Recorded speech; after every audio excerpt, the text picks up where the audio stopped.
Miller, and I'm from South Houston, Texas.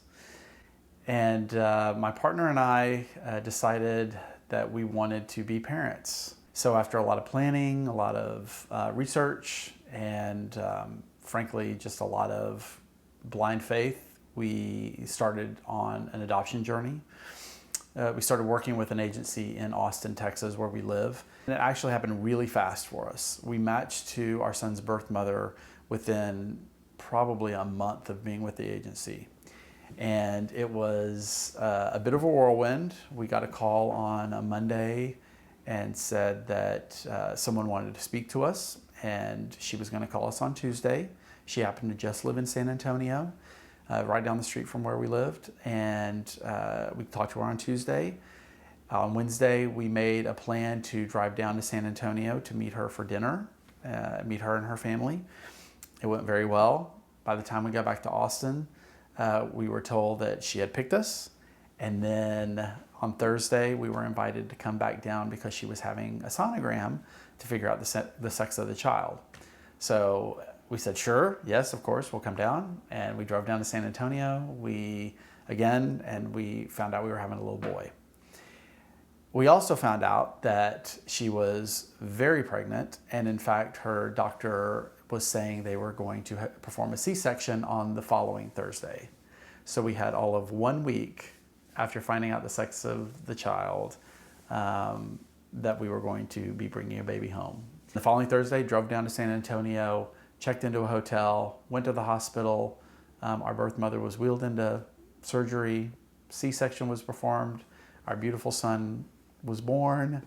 We went into our birth mother's room after she was wheeled out of surgery. She was recovering.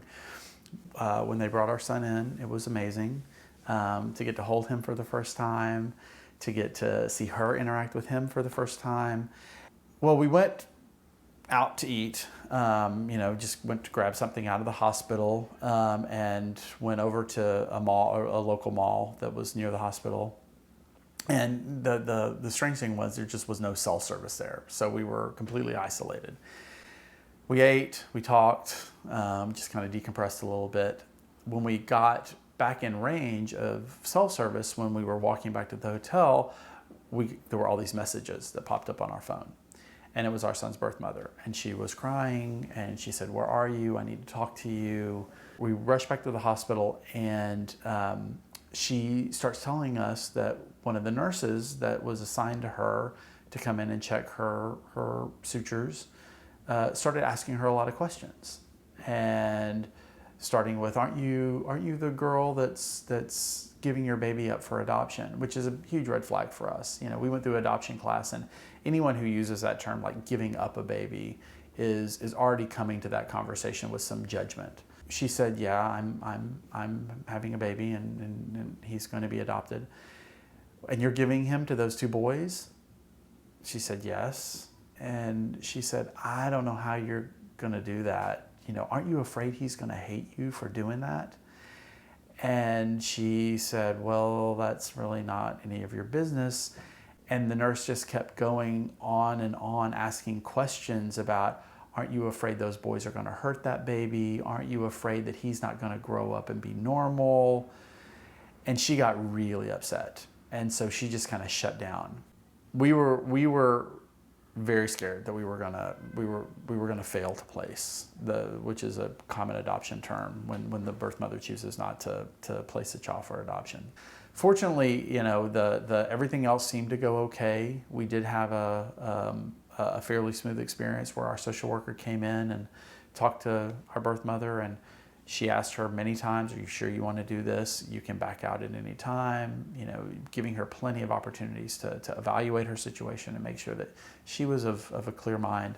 We were not allowed to be in the room during that process. We were downstairs in the lobby and talking about, our hopes of what was going to happen, but trying to be very practical and steel ourselves for our social worker coming off the elevator and telling us, "She changed her mind." So we were sitting down there with my mother, and being very calm, trying our best. And when our social worker came off the elevator and just kind of flashed us the I mean, all three of us just kind of broke down in tears at that point.